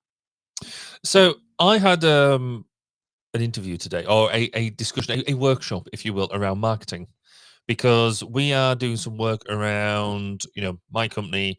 We talk human factors very well, but actually talking to other people about human factors who are not in the human factors community, or not in domains that do that. How do you sell human factors? It's that age old thing. So I was speaking to this marketing person, and she was brilliant. And she turned around. So we've been developing like sort of postcards, and we've got brochures in print and all this. And I've been really struggling about, right, what is it you put in there? We want it to be simple, effective. What have other people done? So we do all the things, but I would consider a user-centered approach. What is it? What is my message that I'm trying to get out there? And she turned around and said, why are you doing that? Because you're, rather than saying what is it you are trying to get out there, why are you not saying, what is it my potential customer wants to hear? And I was like, when you just sort of like have the mic drop moment. And I'm like, hold on a second. You're talking about how the user uses my stuff. I do this for a day job, and I didn't get that. It was just such a simple reorientation. It just goes to prove on many levels that, I've been working in HF now for 20 years, and I didn't get that. You learn stuff we all need reminded to make sure that we've got the perception the right way around, and we can easily all fall over just because it's in a different domain, just because it's in a different thing. And as soon as she sort of said it, I couldn't help but laugh. I couldn't help but, in that whole ironic, I'm a moron type of way, because it just clicked. It made so much sense when she said it, and it was unreal. So yeah, so that was my lesson of the day. Even though we do this as a day job, it doesn't mean you don't get it wrong. Yeah, I feel that, and you have just given me an idea for something we should talk about offline. Okay, Yeah, let's do that. take that offline. My one more Yes. thing this week is I'm still deciding which one to talk about. I'll talk about the automation wins. I have had a breakthrough in some automation that I've been working on behind the scenes that is going to save me hours of time. and it feels so good. I've talked about, getting these automated things done in the past, and this is one that I've tried and tried and tried and banged my head against for months. This has been plaguing my existence. I'm like, I know this thing is coming up. I need to figure out how to do it. Thankfully, I still have a couple months left before it's like really a thing. But that gives me a bunch of lead time to perfect this automation. Now it's working. And I can't quite tell you what it is that I'm automating yet. It's for this, the podcast. I just can't tell you yet. And there will be an announcement at some point. Don't worry. But it's good. It's good. It saves me so much time. It saves me probably like 20 minutes a week, which it doesn't sound like much. Actually, it probably saves me like 30 minutes a week. And that doesn't sound like much, but when I'm doing all this other stuff for the podcast, and other things, it really does make a difference. That's 30 more minutes I can spend with my wife and kid. So anyway, small wins. And that's one more thing. So that's it for today, everyone. Let us know what you guys think of the story this week. If you enjoy some of the discussion about the future of cars, I'll encourage you to go listen to last week's recast. How will cars of the future understand their passengers? Comment wherever you're listening with what you think of the story this week for more in-depth discussion. You can always join us on our Discord community. Reminder, there's a bunch of people over there willing to talk. Visit our official website, sign up for our newsletter, stay up to date with all the latest Human Factors news. If you like what you hear, you want to support the show, there's a couple things that you can do. One, go and leave us a 5-star review wherever you're listening or watching right now. That is free for you to do. Two, you can tell your friends and colleagues about us. That really helps the show grow. Say, hey, these guys are talking about buttons in cars. Might lead to an article in the Ergonomist. Who knows? And three, if you have the money, you might want to throw it our way because we make some really cool stuff with the stuff that our Patreon supporters help support the show with. So that might be something you can contribute to if you're financially able. As always, links to all of our socials and our website are in the description of this episode. Mr. Barry Kirby, thank you for being on the show today. Where can our listeners go and find you if they want to talk about you and your new car? If you want to find out about my new car, then you need to go and find my socials because I'm all over that. So on Twitter and Facebook and the other ones, I'm at Baz_K. Or if you want to go and listen to some of the interviews that will be recommencing in a week on Monday, then come and listen at 1202 Human Factors podcast at 1202podcast.com. As for me, I've been your host, Nick Roome. You can find me on our Discord. Once again, another plug for there. And across social media at Nick_Roome. Thanks again for tuning into Human Factors Cast. Until next time. It depends.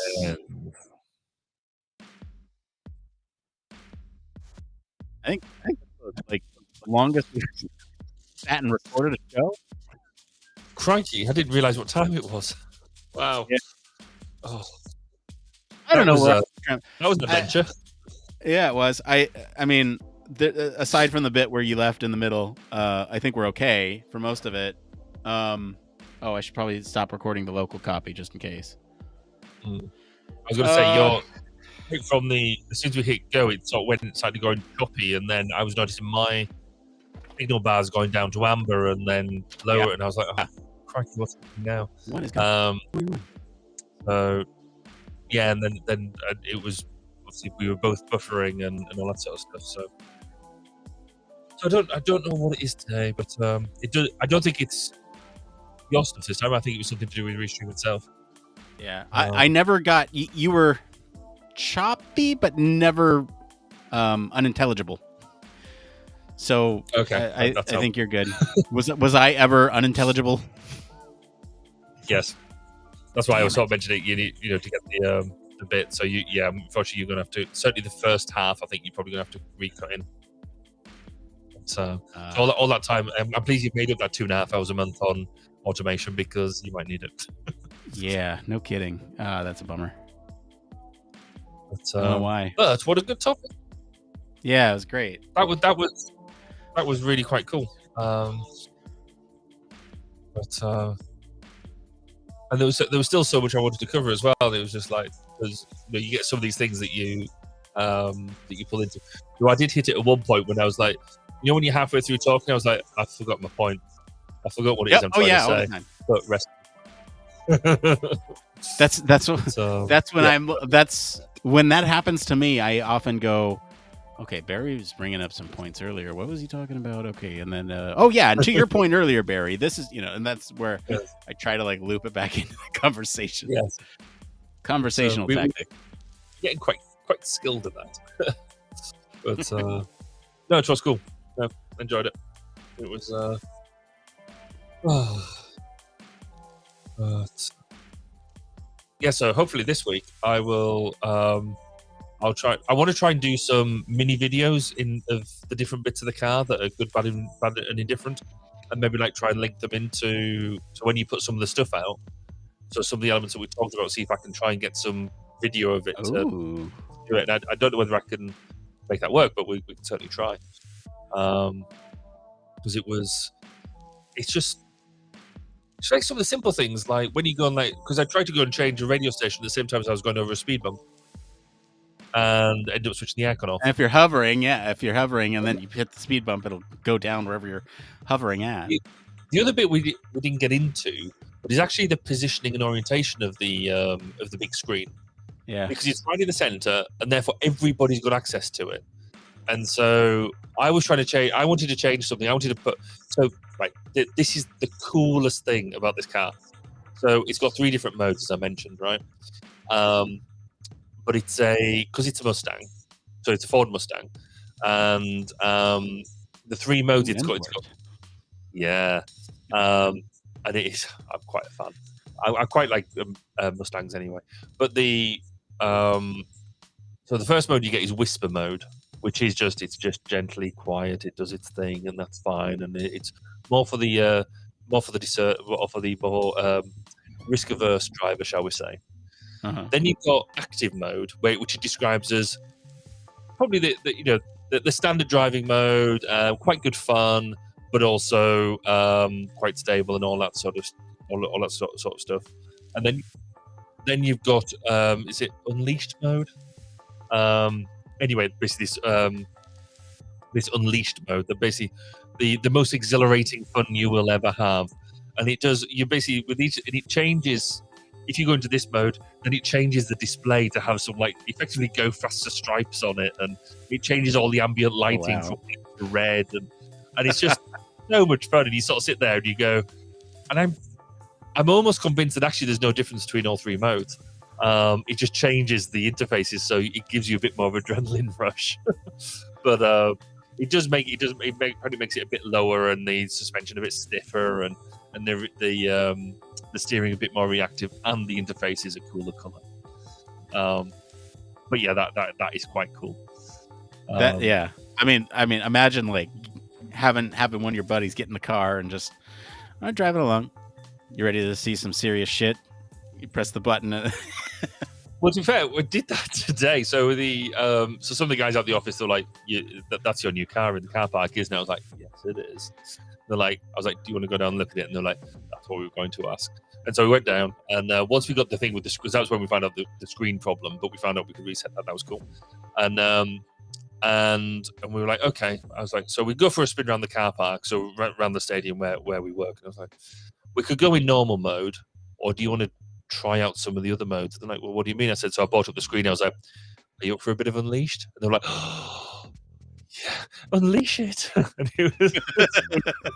And then basically there's a long straight around the back of this bit that doesn't have speed humps, that you just punch it, and it's literally like you see space rockets go and you compress it to the back of your seat. It is literally that sort of acceleration. I've never had anything like it.